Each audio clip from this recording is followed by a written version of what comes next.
గంజిలో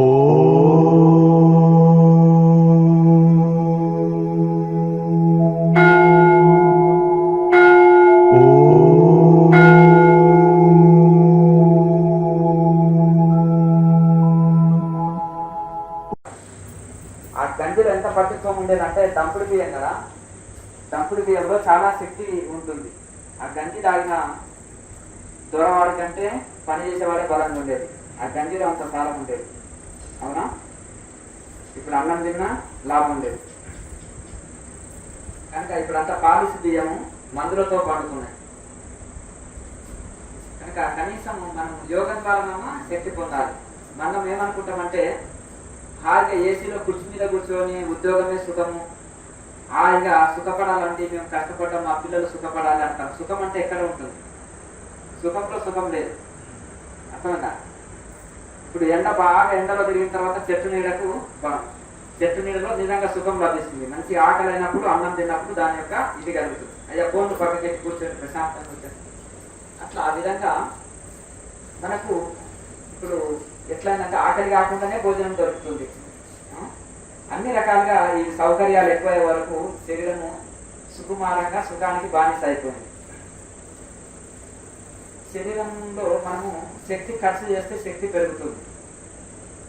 బాగా పనిచేసి hard work చేసే లేబర్ ఉన్నారు, మంచి దృఢంగా ఉంటుంది శరీరం. ఎందుకు? శక్తి రోజు ఖర్చు చేస్తున్నారు. అవునా? జిమ్కి వెళ్తారు, శక్తి ఖర్చు చేస్తారు, ఆసనాలు వేస్తారు, కొంత శక్తి ఖర్చు చేస్తే అర్థం కదా, అప్పుడు శక్తి పెరుగుతుంది. కనుక శరీరానికి కొంత వ్యాయామం కూడా అవసరమే. ఆరోగ్యంగా ఉంటుంది, ఉల్లాసంగా మంచిగా. మనం స్నానం చేసిన తర్వాత చెమటంతా పోయిన తర్వాత చాలా తేలిక అవుతుంది శరీరం. ఈ యొక్క ఆసనాలు అనేది జంతువులకు సహజ సిద్ధంగానే ఉన్నాయి. ఒక ఎద్దు ఉంది, నందిలాగా కూర్చుంటుంది చక్కగా, తెల్లవారు 8 గంటలు కూడా కదలకుండా కూర్చుంటుంది. మన కాసేపు కూర్చున్న వరకే కాళ్ళు ఇలా ఇలా అంటాం. ఎందుకు? ఎద్దుకు సహజంగానే ఆసన స్థితి కలిగి. మొసలు ఉంటుంది, అక్కడ 2 రోజులు కూడా కదలకుండా అట్లే ఉంటుంది. మనం ఉంటాము, సహజంగానే ఉంటుంది. మకరాసనం అంటారు. మొదటి పడుకునే పొజిషన్ని మకరాసనం. ఎద్దు పడుకునే ఒక్కొక్క దాన్ని ఒక్కొక్క ఆసనము ఉంది. మత్స్యాసనం, దేవాసనం, వృత్తికాసనం, చేదు ఆసనం, అట్లా ఈ విధంగా భుజంగాసనం, పామాసనం, కాడాసనం, ఇట్లా ఇవన్నీ కూడా ఆ జంతువులు పక్షుల నుంచి కూడా ఈ ఆసనాలకి మయూరాసనము, నెమలిలాగా పొజిషన్లో ఉంటారు. కుక్కులాసనం అంటే కోడి పుంజు వలె. అట్లా ఈ ఆసనాలు ఎందుకు అట్లా వచ్చేసిందంటే వాటికి సహజ సిద్ధంగా వచ్చేసింది. ఎందుకంటే అది నేచర్ ఫుడ్ తీసుకుంటారు. అలాగా వంటి మసాలాలు వేసుకొని రకరకాలుగా ఇది సహజ సిద్ధమైన ఆహారం తీసుకుంటాయి. అది సహజ సిద్ధంగా జీవిస్తాయి కనుక వాటి సహజంగానే ఆహార స్థితి ఉంది. అదే పతంజలి మహర్షి చెప్తున్నారు, జంతువులకు సహజంగానే ఆహార స్థితి ఉంది, మనుషులకే లేదు. అంటే ఆ పశుపక్షులు జంతువులాగా మనిషి కూడా సహజ జీవనము, సహజ ఆహారము, సహజమైన జీవనం గడిపితే వీళ్ళకి కూడా త్వరగా వస్తుంది ఆసనం. సాధ్యమైనంత వరకు అలా పాటిస్తే మంచిది. అయితే కొన్ని ఆసనాలు వేస్తే శరీరం అనేది కూడా చాలా ఫ్రీ అవుతుంది. మనుషులకి శరీరం అంతా చాలా ఫ్రీ అవుతుంది. సాధన ఎక్కువసేపు చేయగలుగుతాం. డైరెక్ట్ ధ్యానం చెప్పలే పతంజలి మహర్షి. జమ, నియమ, ఆసన, ప్రాణాయామం, ప్రత్యాహార, ధారణ, ధ్యాన, సమాధి ఎందుకు చెప్పారు చెప్పండి? డైరెక్ట్ ధ్యానం చేయండి అని ఎందుకు చెప్పలేదు చెప్పండి? నాడుకు శుద్ధి లేదు, శరీరం ఫిట్నెస్ లేదు, గంటల తరబడి కూర్చోదు కనుక శరీరాన్ని మనసుని ఆధీనపరచుకున్న కోసం అలా క్రమ పద్ధతిలో మనకు అందించారు. కనుక ఆసనాలతో శరీరం ఆధీనమవుతుంది, ప్రాణాయామ ద్వారా మనసు ఆధీనమవుతుంది. శరీరము మనసు ఆధీనమైనప్పుడే ధ్యానం చక్కగా కుదురుతుంది. ఈ 2 ఆధీనంలో లేకపోతే ధ్యానం కుదరదు. కనుక ఇందులో కఠోరమైన ఆసనాలు చెప్పబడట్లేదు, అందరూ వేయలేరు. సులభమైన సూక్ష్మ వ్యాయామమైన చేసుకోవాలి, శరీరం ఫ్రీ అవుతుంది. మహాముద్ర చక్కగా వేశారనుకో, పర్ఫెక్ట్ వేస్తే ఆసన స్థితి కలుగుతుంది. గంటల తరబడి ఒకే ఆసనంలో కూర్చునే శక్తి కలుగుతుంది. ఆ ముద్ర యొక్క గుణం ఏంటి? కుండల్ని యాక్టివేట్ చేస్తుంది, ఆసన స్థితి కలిగిస్తుంది. నడుము నొప్పి, కాళ్ళ నొప్పి, కీళ్ళ నొప్పి ఉండదు, ఫ్రీ అయిపోతుంది. కొంతమంది బ్యాక్ పెయిన్ అంటారు. మహాముద్ర పర్ఫెక్ట్ వే. మహాముద్ర అంటే ఏంటిది? ఇప్పుడు చూపించినాం కదా, పాదం మీద కూర్చొని ముందు పొంగి పట్టుకుంటాం కదా. మామూలుగా యోగాలో నార్మల్గా చేస్తారు, ఇలా ప్రాణాయామంలో చేయాలి. శ్వాస లోపల పెట్టి ముందు పొంగాలంటే కదా కష్టం కదా, కష్టమా కదా. అప్పుడు ఆ శ్వాస శరీరంలో అంతటా పరుగెడుతుంది. మూసుకుపోయిన నాడులు తెరవబడతాయి, బ్లాక్ అయిన నాడులు క్యూర్ అవుతాయి. అయితే అలా మెల్లమెల్లగా ప్రాక్టీస్ చేయాలి. కొన్ని రోజులకు పర్ఫెక్ట్ వస్తుంది. ఇంకేమైనా సందేహాలు ఉన్నాయా? సందేహాలు ఉంటే అడగండి. సాధన చేస్తుంటే వస్తుంటాయి కదా డౌట్స్.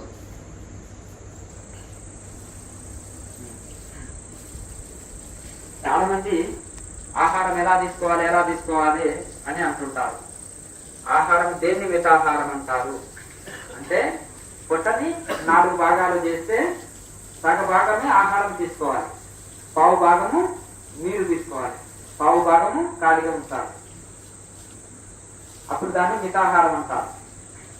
ఇక మనం భోజనం చేసినప్పుడు ఎవరైనా పైకి లేకుండా బాబు అని అన్నారు అనుకోండి, చేతులు పట్టుకొని బలవంతంగా లేచామనుకో కష్టం అన్నమాట. భోజనం చేసిన తర్వాత వడిగా నడవడం. ఏదైనా పని చెప్పాలనుకో, అర్జెంట్ పని చెప్పాలనుకో, అప్పుడేం చేసేస్తాము, ఏదైనా ఫోన్ వచ్చిందనుకో ఇంపార్టెంట్ కాదు, అప్పుడేం చేసేస్తాము, స్పీడ్గా పరిగెత్తాం ఫోన్ దగ్గర. అట్లా వడిగా వెళ్ళగలగాలన్నమాట భోజనం చేసిన వెంట కూడా. అది మితాహారం అంటారు. కొద్దిగా కష్టంగా ఉందంటే ఆ ఫోన్ తెచ్చి ఎంత బాబు అన్నారు అనుకోండి, అప్పుడు అది మితాహారం అనబడదు.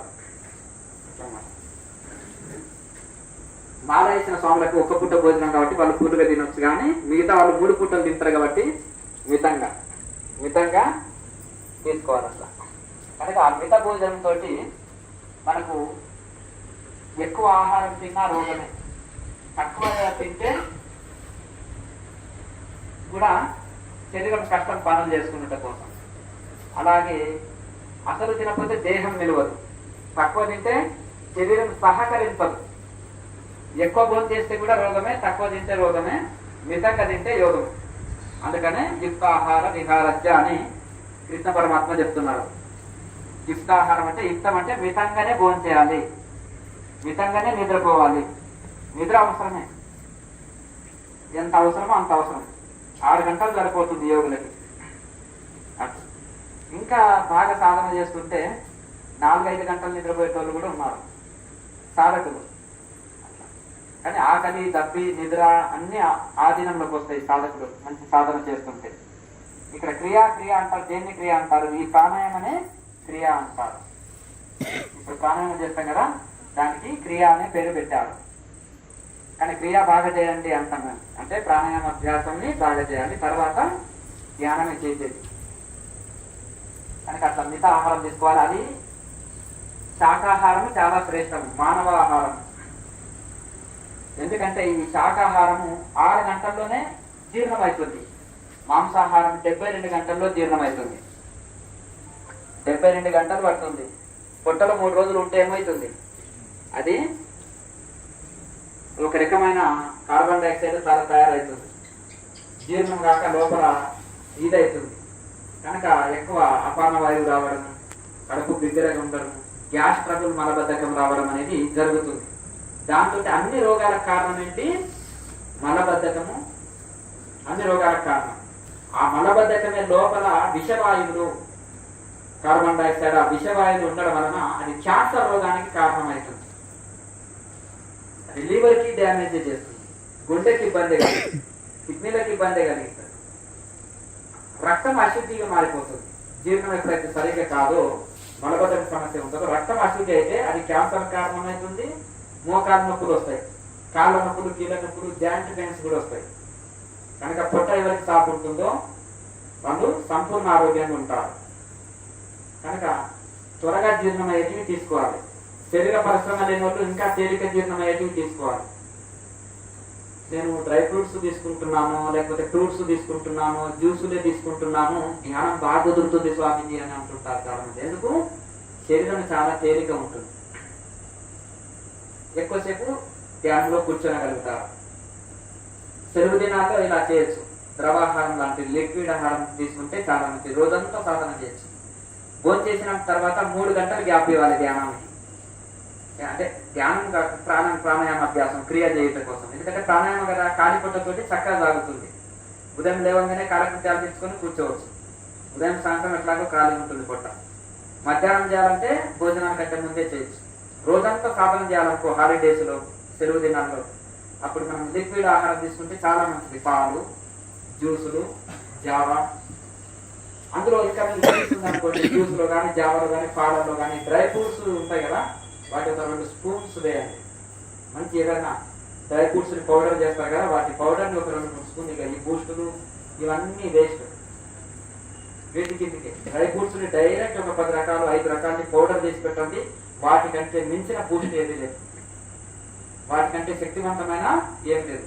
ఎందుకంటే అన్ని డూప్లికేట్, ఏదో వాళ్ళు 20% శక్తినిచ్చేది వేస్తారు, మిగతాదంతా వేస్ట్ అయితే. కనుక ఇవి ఆ డ్రై ఫ్రూట్స్ని 1 స్పూన్ చాలు. మీరు ఆ ద్రవాహారం తీసుకున్నప్పుడు ఇంకా ఎనర్జీ, క్యాలరీల శక్తి అందాలంటే జ్యూసులు కానీ, కూరగాయల జ్యూస్ కానీ, పళ్ళ జ్యూస్ కానీ, అలాగే పాలు కానీ, జావా, అంబలి జావా అంటారు కదా, అందులో కానీ ఇది వేసుకున్నారనుకో, జావలో మీరు పాలు వేయచ్చు, మజ్జిగ పోసుకోవచ్చు, పెరుగు వేసుకోవచ్చు, డ్రై ఫ్రూట్స్ ఒక 2 స్పూన్లు వేసుకోవచ్చు. ఇంకా ఎనర్జీ లెవెల్స్ పెరుగుతాయి. అంటే మంచి ప్రోటీన్స్ అందుతాయి శరీరం. అప్పుడు ద్రవాహారం తీసుకున్నా మంచి క్యాలరీల శక్తి అందుతుంది. అట్లా కూరగాయలు కూడా ఏం చేయాలంటే 5-6 రకాల కూరగాయలు మిక్సింగ్ వెజిటేబుల్స్ చేసుకోవచ్చు. మిక్సింగ్ పప్పులు ఉంటాయి కదా, అవి చేసుకోవచ్చు. ఈ కూరగాయలు పప్పులు ఒకే దగ్గర మిక్సింగ్ చేసుకోవచ్చు. ఆకుకూరలు అన్ని రకాల మిక్సింగ్ చేసుకోవచ్చు. ఆ ఆకుకూరలు అనేక రకాల పప్పులని మిక్సింగ్ చేసి వేయచ్చు. నార్త్ ఇండియాలో బాగా వాడతారు మిక్సింగ్ దాల్స్ అంటారు. అన్ని పప్పులని కలుపుతారు. డైరెక్ట్ శనగల్ని పప్పు చేస్తారా? నేను చేయమంటా, ఇక్కడ ఎవరు తినరు స్వామీజీ అని వాళ్ళు వినరు. అర్థమైంది కదా? డైరెక్ట్ పెసర్లను చేస్తారా? డైరెక్ట్ అలచందనాన్ని చేస్తారా? చేయాలి, మంచిది. మీరు ఆకుకూరలో డైరెక్ట్ అలచందలు వేసి పప్పు చేయండి, ఎంత టేస్ట్ ఉంటుంది. పెసర్లు వేసి చేయండి, ఎంత టేస్ట్ ఉంటుంది. పంజాబ్లో మొత్తం అదే, వాళ్ళు డైరెక్ట్ శనగల్ని, డైరెక్ట్ అలచందలు, డైరెక్ట్ పెసర్లని చేసేస్తారు. వాళ్ళు పూర్తిగా ఇంకా దాన్ని మెత్తగా ఉడికించి రుబ్బేశారనుకో కలిసిపోతుంది. కనుక ఆ విధంగా ఇది అప్పుడప్పుడు ఆహారంలో కూడా ఇట్లా మంచి చేసుకోవాలి. శరీరానికి మితాహారం చాలా మంచిది, శక్తివంతమైనది, మంచి విటమిన్స్ తో కూడుకున్నది.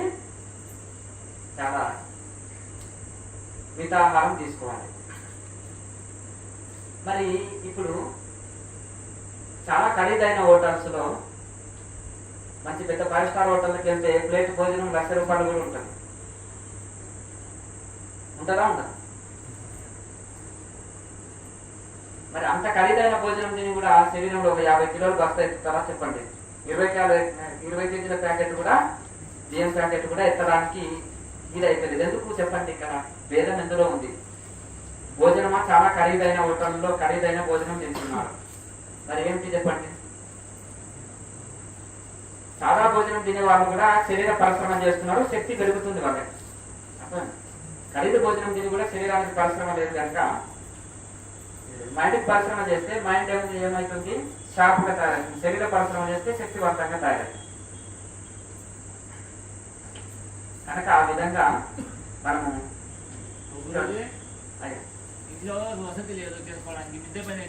చేసుకోవచ్చు. మంచిది, మంచి ప్రకృతి, స్వచ్ఛమైన సహజమైన గాలి, చెట్టు కింద అయినా కూర్చోవచ్చు.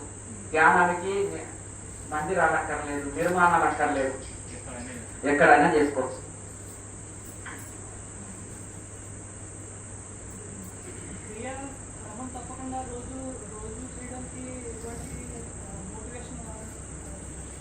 రోజు ఒక టైం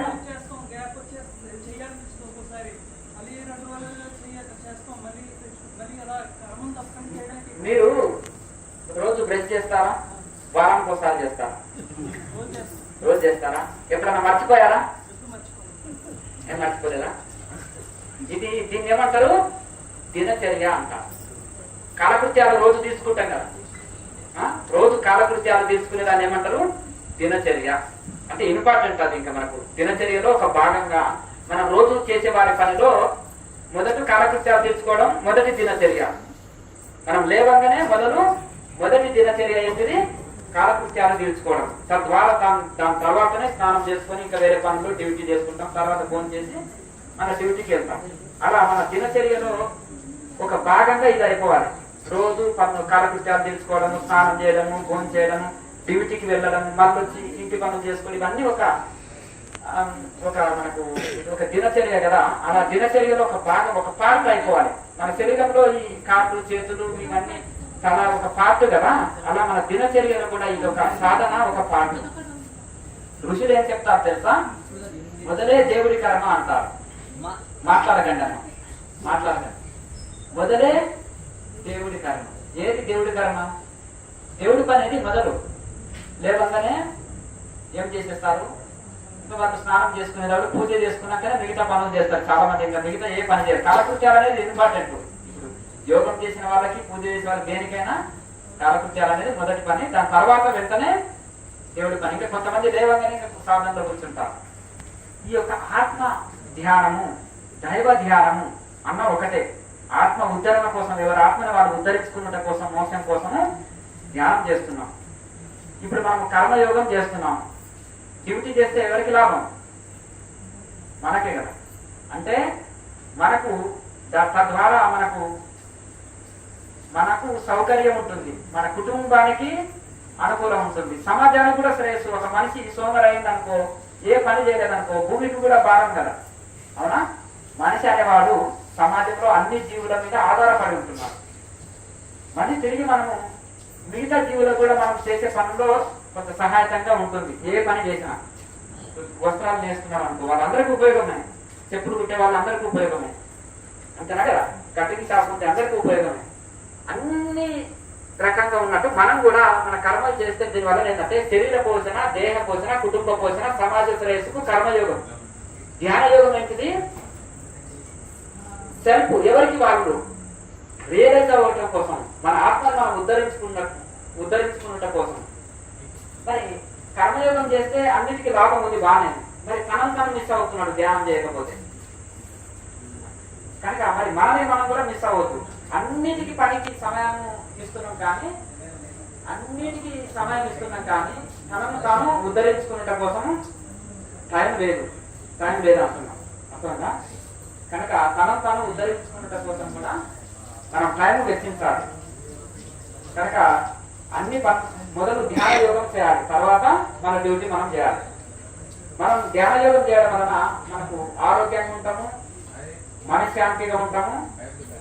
తర్వాత మనం రీఛార్జ్ చేసుకుంటాం. రోజు ఫోన్ రీఛార్జ్ చేస్తారా? మరి ఫోన్ ఛార్జింగ్ లేకపోతే పని చేస్తారా? చేయదు కదా. అలాగే మనం రీఛార్జ్ చేసుకోకపోతే పని చేయొచ్చు కానీ సరి అయిన పనులు చేయలేము. అంతేనా కదా. బాగా వీక్గా ఉంటాము, టైర్డ్ అయి ఉంటాము, నీరసంగా ఉంటాము. ఎవరైనా ప్రశ్న అడిగినా సరిగా ఆన్సర్ చేయము. ఆఫీస్కి వెళ్ళినా కానీ దుడుకుగా ప్రవర్తిస్తాము, ఆన్సర్ని అరుస్తాము, కోపం అవుతాము, లేకపోతే ఇక రకరకాలుగా ఇది అవుతాం. సమస్యలే కదా. నీరసంగా ఉంటే ఏం పని చేస్తాం? కనుక మనం రీఛార్జ్ చేసుకోవాలి. రోజు రీఛార్జ్ చేసుకోవడం వల్ల మనం యాక్టివ్గా ఉంటాం, ఆరోగ్యంగా ఉంటాం, ప్రసన్నంగా ఉంటాం, శాంతంగా ఉంటాం. కనుక మన పనిని మనం పర్ఫెక్ట్ చేస్తాం. కనుక మరి రీఛార్జ్ చేసుకోవాలన్నా వద్దా? మనం ఎట్లయితే మనం ఎట్లా రీఛార్జ్ చేసుకోవాలి? మెడిటేషన్, ధ్యానంతో మనము రీఛార్జ్ చేయబడతాము. Self realization. ఒక రియలైజ్ చేయలేరు, మనకు మనం రియలైజ్ అవ్వాలి. అంటే మనం ఓన్గా మెడిటేషన్ చేస్తే రియలైజ్ అవుతాం. రోజు దీని వల్ల ఒకటి ఏంటంటే ఒక టైం టేబుల్ పెట్టుకోవాలి, వైరాగ్యం కలిగి ఉండాలి. నేను ఈ వల్లే సాధించాలి. ఎంతో టైం వేస్ట్ అయింది ఇప్పటికీ, దీన్ని ఇంకా టైం వేస్ట్ చేయను. నేను మోక్షం పొందడం కోసం వచ్చినాను. ఉద్యోగం చేయడము, పెళ్లి చేసుకోవడం, పిల్లలు కనడం, సంసార జీవితం, ఇవన్నీ ఇవి జంతువులు కూడా చేస్తున్నాయి. మరి వాటికి మానవులకు తేడా ఏమిటి? నేను మోక్షం పొందడం కోసం మానవ జన్మ వచ్చి దాని ఋషులు, శాస్త్రాలు చెప్తున్నాయి.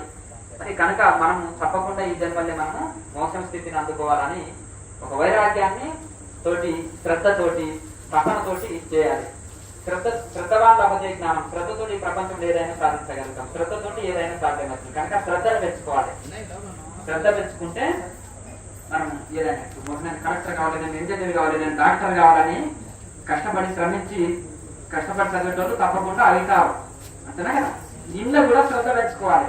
నేను తప్పకుండా ఆ డ్యూటీలు చేసుకుంటూనే ఇంట్లో కూడా నేను తప్పకుండా నేను సాధన చేసి ఇంజనీర్ తరలించాలని ఒక తప్పకుండా శ్రద్ధ పెంచుకొని చేస్తే ఇప్పుడు అలారం అయింది, ఫోన్లో అన్నీ ఉన్నాయి. ఇప్పుడు అలారం పెట్టుకోండి, లేవండి, చేయండి, త్వరగా పడుకోండి, త్వరగా లేవండి.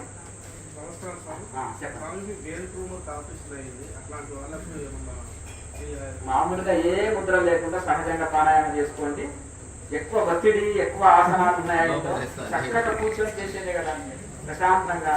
కొంతకాలం ఎక్కువ ఆసనాలు ఒత్తిడి చేసే కలిగించేది చేయకండి. సింపుల్ గా నార్మల్ ప్రాణాయామంలో కొని చేసి మెడిటేషన్ చేసుకోండి సరిపోతుంది.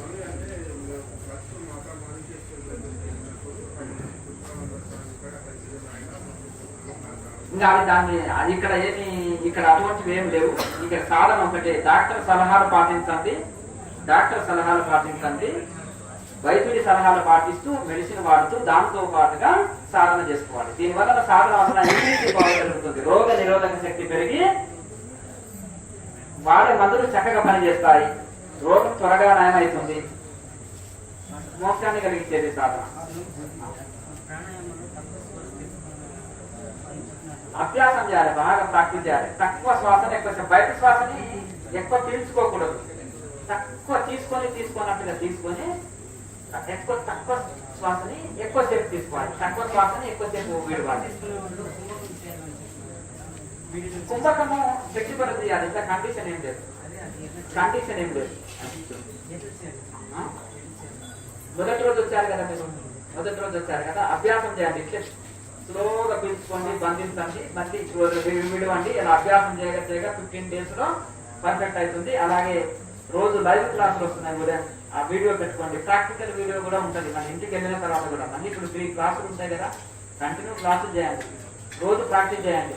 ఇంకా రోజు వీడియో పెట్టి కూడా రోజు ప్రాక్టీస్ చేయండి. 15 days లో పర్ఫెక్ట్ అవుతుంది. మొదటి రోజు కదా వచ్చింది, మరి మొదటి రోజు చేస్తున్నానంటే ఎలా చేశారు? ఇప్పుడు చేశారు అంటే ఇంటి దగ్గర టీవీలో చూసేసారా, ఫోన్లో చూసేసారా? స్లో తీసుకోవడం, బంధించడం, స్లో వదలడం అంటే రోజు ప్రాక్టీస్ చేయాలి. అదే పర్ఫెక్ట్ అవుతుంది. మొదటి రోజు ఎవ్వరు ఏ పనిలో పర్ఫెక్ట్ చేయలేరు. వంటలు నేర్చుకున్న వాళ్ళు మొదటి రోజు చేస్తారా పర్ఫెక్ట్? ఏబిసిడీలు దించిన పిల్లవాడు మొదటి రోజు పర్ఫెక్ట్ రాస్తారా? అలా అభ్యాసం చేయగా అభ్యాసం పూర్తి అభ్యాసంతో పర్ఫెక్ట్ అవుతారు ఎవరైనా. రోజు ప్రాక్టీస్ చేయాలి. చెప్పండి.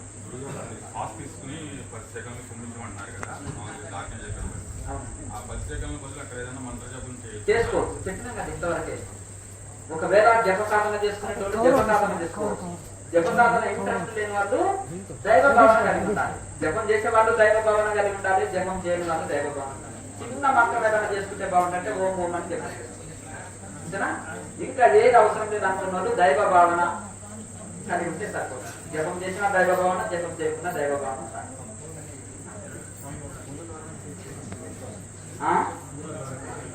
మూలాధారం ఇక్కడ వెన్నుపూస చివరి భాగం ఉంటుంది కదా, అక్కడ ఆ వెన్నుపూస మొదట ఏంటి స్టార్టింగ్ లో అక్కడి నుంచి మూలము అంటారు కదా, మూలాధారం స్టార్ట్ అయిన దగ్గర నుంచి అటు నుంచి సుష్మనాడి గుట్ట తీసుకున్నట్టు భావనాయుక్తంగా చేయండి.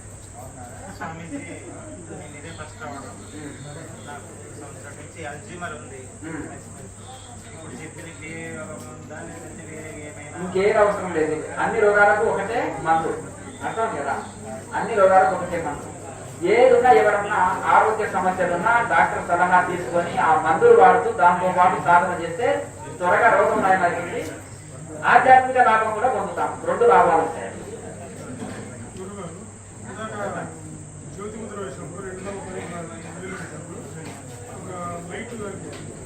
ఎంతకాలం చేస్తున్నాం? మొదటిసారి రెగ్యులర్ గా ప్రాక్టీస్ చేస్తున్నారా? రెండు కాలంలోనూ లైట్ అది మనం వర్తించలేనంత అద్భుతంగా ఉంది. మనం లైట్ ఎప్పుడైనా చూసుకుంటాం కదా జీవితకాలంలో. చాలా సంతోషం. అది ఇన్నర్ ఎక్స్పీరియన్స్. బయట ఏంటంటే మంచి తిన్నప్పుడు, మంచి భోజనం చేసినప్పుడు అదొక తృప్తి. మంచిది ఏదన్నా మనం ఇంద్రియాలతో అనుభవించినప్పుడు ఉంటాయి కదా, కళ్ళు, చెవులు, ముక్కు తోటి మనం సహజంగా ఇవన్నీ ఆనందాన్ని ఆస్వాదిస్తున్నాం. అది కొత్త ఎక్స్పీరియన్స్, అంటే అది ఇంద్రియాలతో ఎక్స్పీరియన్స్ అందరికీ తెలుసు. ఇక్కడ కొంచెం ఆనందం, కానీ అది ఇంద్రియాలకు కూడిన ఆనందం కాకుండా అది ఇన్నర్ ఎక్స్పీరియన్స్. అది ఏంటంటే ఇంద్రియాలకు అతీతమైన ఎక్స్పీరియన్స్ కనుక అది చాలా ఆనందాన్ని, సన్మాత్వాన్ని కలిగిస్తుంది. ఇంకా దాన్ని సాధారణంగా శ్రద్ధను పెంచుతుంది. ఇంకా చేయాలి. ఇప్పుడు ఒక పనిలో ఆనందం కలిగితే దాన్ని వదిలిపెడతామా? ఇప్పుడు ఆనందం కోసమే సర్వజీవులు అయ్యా మంచిగా వినండి, ఆనందం కోసమే సర్వజీవులు ప్రాకులాడుతున్నాయి. ఆనందం కోసమే డబ్బు ఖర్చు చేస్తున్నారు, ప్రయాణాలు చేస్తున్నాం, ఇక రకరకాలుగా ఏది చేసినా ఆనందం కోసం. దీనికి రూపాయి ఖర్చు లేకుండా వచ్చే ఆనందాన్ని వదిలిపెడతారా? మనకు దీంట్లో శ్రద్ధ పెరుగుతుంది, చేయాలని తప్పన కలుగుతుంది. జ్యోతి ఏంటి ఇక్కడ ఇక్కడ కనిపిస్తుంది అంటారు, నాకు రెండు కళ్ళలోనూ లైట్ కనిపించింది. అది ఇంకా రైట్ ఎక్స్పీరియన్స్ కాదు, అది నార్మల్ ఎక్స్పీరియన్స్. అది ఇంకా రెండు నేత్రాలు అనేది కాకుండా మూడో నేత్రం కనిపించడం ఉత్తమ జ్యోతిపుత్ర ఫలం. ఆ మూడో నేత్రం రావాలంటే టైం పడుతుంది. ఇంకా కరెక్ట్ పర్ఫెక్ట్ సాధన చేసినప్పుడు మనకు అది కలుగుతుంది.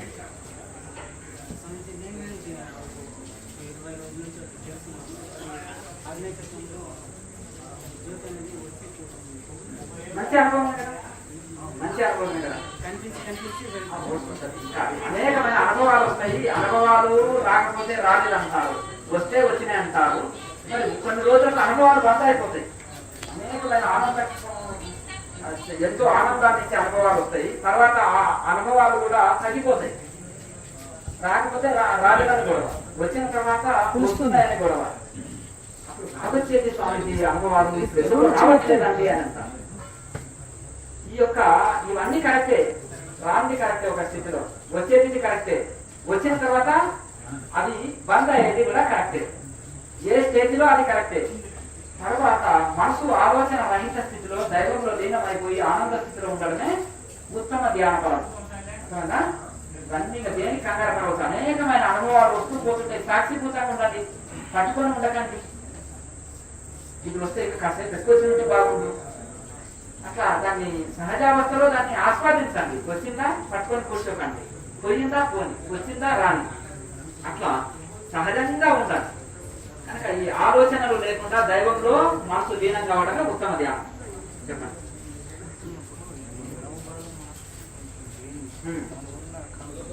మహాముద్రాన్ని పర్ఫెక్ట్ వేసినప్పుడు ఈ నడుములో నొప్పి కానీ, ఈ పక్కటెముకల్లో నొప్పి కానీ, శరీరంలో ఎక్కడ నొప్పులు ఉండవు, ఫ్రీ అయిపోతుంది. మహాముద్ర పర్ఫెక్ట్ వేస్తే ఒకవేళ శరీరంలో నొప్పి అనిపించినప్పుడు ఏం చేయాలి? మహాముద్ర ఒక సెట్ వేయాలి. మధ్యలో అయినా పర్వాలేదు, కళ్ళు తెరవద్దు. మహాముద్ర ఒక సెట్ వేయాలి. మళ్ళీ బాడీ రిలాక్స్ అవుతుంది. కొంతమందికి కాలు నొప్పి వచ్చింది అనుకో, ఆసనం మార్చుకోండి. కళ్ళు తెరవద్దు, ఒక నిమిషం. కళ్ళు తెరవకుండా శరీరం కదలకుండా ఆసనాన్ని మార్చుకోవచ్చు. అయినా ఇంకా ఎక్కువ పెయిన్ వచ్చింది అనుకో, మహాముద్ర ఒక సెట్ వేయచ్చు. కాళ్ళ నొప్పులు కానీ, నడువు నొప్పి కానీ, పక్క టెంకల నొప్పి కానీ, ఏ పెయిన్ కానీ మహాముద్ర ఒక సెట్ వేసినాం అనుకో, ఇంకా అవసరం అనిపిస్తే 2 సెట్లు వేయండి, మొత్తం ఫ్రీ అయిపోతాయి. ఇంకా మళ్ళీ 1 గంట సేపు అయినా మళ్ళీ చక్కగా కూర్చోగలుగుతాం. మరి చిన్న చిన్న నొప్పి దాకా వచ్చింది అనుకో, ఏదైనా మోకాళ్ళతో జస్ట్ ఆసనం మార్చుకుంటే సరిపోతుంది. ఈ కాలు తీసి కాలు మార్చుకుంటే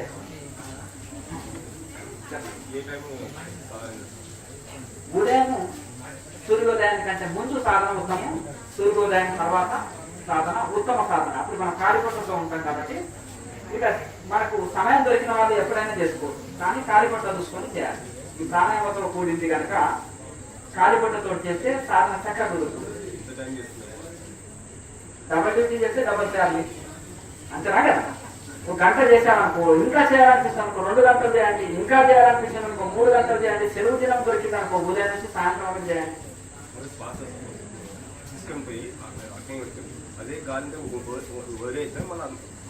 అదే గాలిని మళ్ళీ తీసుకొచ్చి మూలాధారంలో వదులుతాం. తీసుకొచ్చి మూలాధారంలో ఇంత మీరు ఎక్కాం, ఎట్లా ఎక్కినామో అట్లే దిగుతాం. అంతేనా కదా. ఎక్కడము దిగడం, ఎక్కడము దిగడం అంతే. తీసుకుపోయినాము, నిలబెట్టుకున్నాము, బంధించినాము, మళ్ళీ తీసుకొచ్చి అది కింద వదులుతాం.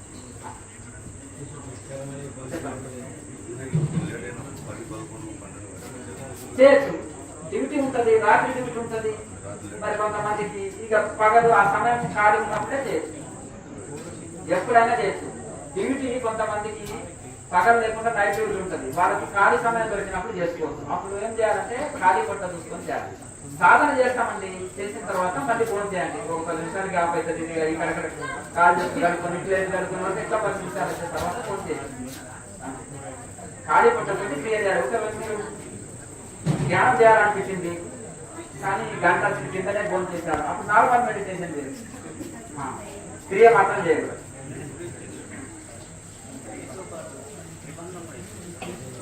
అస్తవ్యస్తంగా చేస్తే అది ఎందుకంటే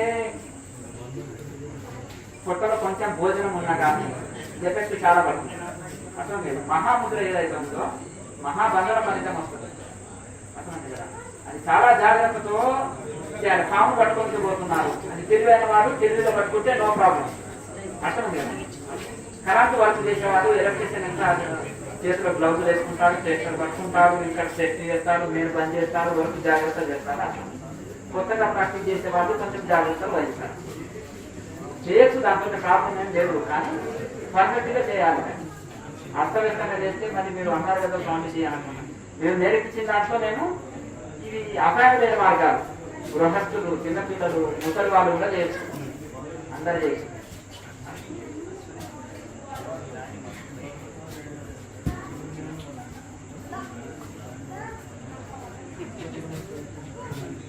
శరీరాన్ని బిగపట్టి చేయొచ్చు. సహజ స్థితిలో శరీరం ఎంత సహకరిస్తే అంత చేయాలి, ఎంత సహకరిస్తే అంత చేయాలి. ఇంత కష్టపడి శరీరాన్ని ఆయాస పెట్టి ఇబ్బంది పెట్టి చేయమని చెప్పాము. ఇక్కడ శరీరం సహకరించినంత. ఇప్పుడు సులభాన్ని అన్నప్రాస రోజు అవకాయ పచ్చడి వేస్తారా చెప్పండి. పిల్లవాడికి మెత్తటి అన్నముని నేతిలో కలిపి ద్రవాహారం లాగా నోట్లో పోస్తారు, అంతేకాని ఆ రోజు అవకాయ పచ్చడి వేస్తారా చెప్పండి. మెల్లమెల్లగా ఉప్పు కారాలు పిల్లలకి తెలుసుకుంటారు. ఒకటి రోజు ఉప్పు కారాలు పెట్టరు కదా, అలా సాధన కూడా నెమ్మది. మొక్క ఉంది, మహావృక్షం మెల్లమెల్లగా పెరుగుతుంది, మహావృక్షం అవుతుంది. 1, 2, 3 తరగతులు జరుగుతూ PhD పూర్తి చేస్తాం. సాధన కూడా నెమ్మదిగా పెంచితే శరీరానికి అపాయం ఉండదు, ఇబ్బంది ఉండదు, కష్టం ఉండదు, అంత పర్ఫెక్ట్ అవుతుంది. మెల్లమెల్లగా పెంచుతారు. స్టార్టింగ్ లో ఒక 10 నిమిషాలు కూర్చొనికనే కష్టపడవద్దు. తర్వాత అరగంట, గంట, 2 గంటలు, 3 గంటలు, 4 గంటలు, ఇలా ఎంతసేపు అయినా ఎన్ని గంటలనే కూర్చునే శక్తి ఎంత పొందుతున్నారు. మెల్లమెల్లగా అభ్యాసం చేశారు, బాగా ప్రాక్టీస్ చేశారు కనుక ప్రాక్టీస్ చేసి ఆ స్థితి అందుకున్నారు.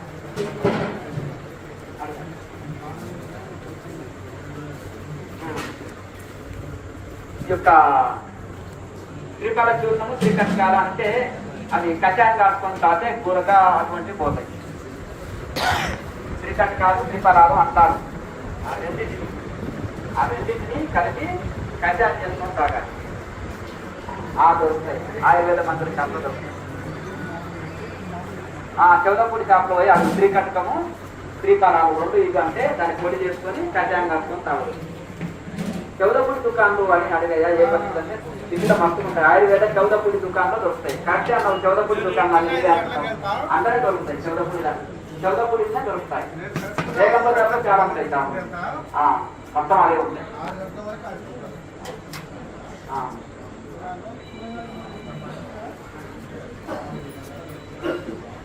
కొన్ని రోజులకు అంటే మొదటి రోజు అక్కడికి తీసుకుపోతే ఎవరు భావనాయుక్తంగా చేయండి.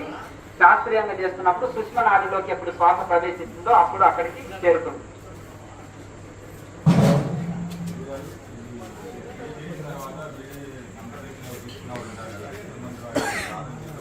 జన్మ వేదన మానసిక జపం నడిపించుకోండి. ఇప్పుడు మనసులో ఉంటారు కదా, దైవనామాన్ని ఎల్ల వేదలో తిరుగుతున్నా పనులు చేస్తున్నా లోపల మానసిక జపం నడిపిస్తాడు. ఉత్తమ జపం దైవ భావనతో చేయాలని కూడా, దైవ భావనతో దైవనామాన్ని లోపల మానసికంగా చేసుకోవచ్చు. మీకు నచ్చింది చేసుకోవచ్చు.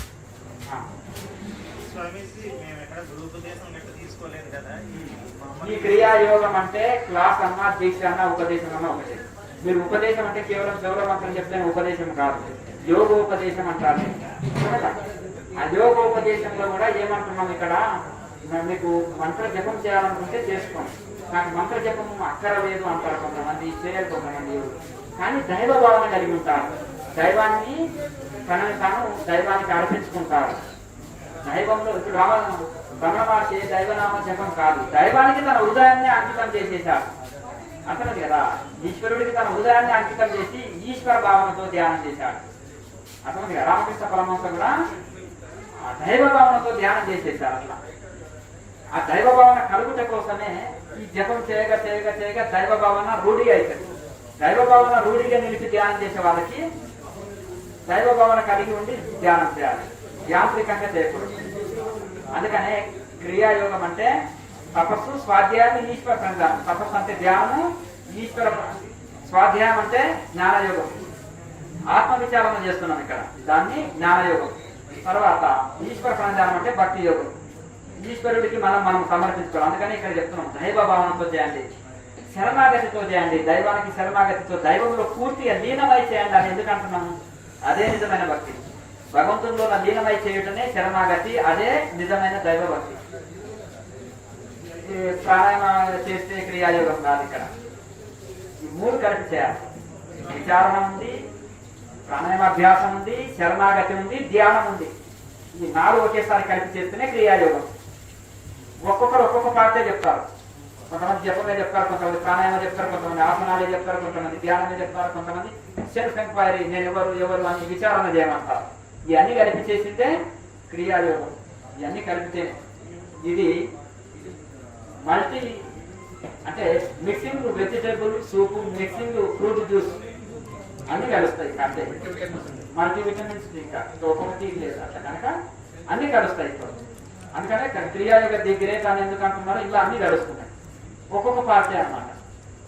ఇప్పుడు ఒక ఒక విటమిన్ టాబ్లెట్ వాడింది, మిగతా విటమిన్ లేవు కదా, మల్టీవిటమిన్ వాడింది అనుకో, అన్ని విటమిన్ బంద్ చేస్తుంది కదా. ఇది మల్టీవిటమిన్ టాబ్లెట్ లాంటిది.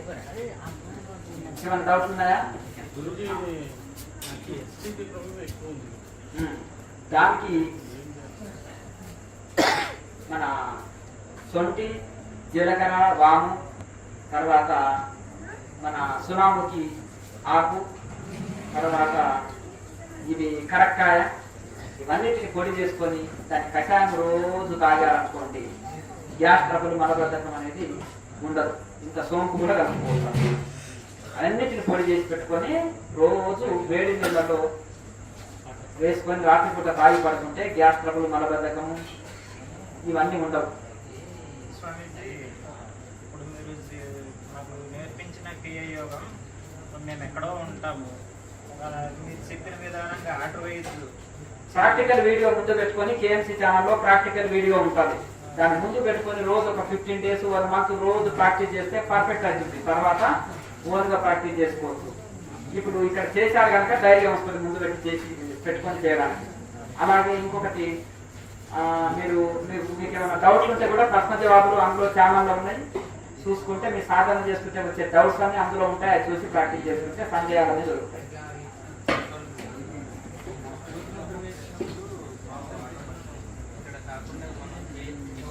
లేదు ఇక్కడే పెట్టాలి. ఏ ముద్ర వేసినా కాన్సన్ట్రేషన్ ఇక్కడే ఉండాలి.